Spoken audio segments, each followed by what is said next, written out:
మందర పర్వతాన్ని తిప్పుతున్నప్పుడు ఆదికూర్మం యొక్క వీపు మీద ఉంది, లోపల ఉన్నాడు ఆయన. ఏ పాల సముద్రం లోపల ఉన్నాడో ఆ పాల సముద్రం లోపల హాలాహలం పుట్టి, హాలాహలం పుట్టి ఆయన ఒంటికి దాని సెగలు కొట్టే వేడి. అయినా ఆయన కదలలేదు. ఎందుకు కదలలేదో తెలుసా? ఒక్క కారణానికే కదలలేదు.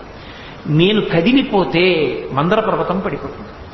మందర పర్వతం పడిపోతే నన్ను నమ్మి పైనున్న వాళ్ళు వాసుకిని పట్టుకుని చిలుకుతున్నారు. ఈ హాలాహలం పైకి తేలి వాళ్ళు పారిపోతే అప్పుడు నేను పైకి లేస్తాను. ఒకవేళ వాళ్ళు కానీ అలాగే చిలుకుతుంటే హాలాహలం చేత నా ఒళ్ళు దహించుకుపోతున్నా నేను ఇలాగే ఉంటానని ఉండిపోయాడు ఆయన.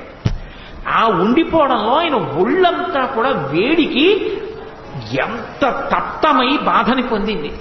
ఇంత బాధ పొందితే అమృతోత్పాదనం అంతా అయిపోయిన తర్వాత అందరూ సంతోషంగా ఇంటికి వెళ్ళిపోయారు.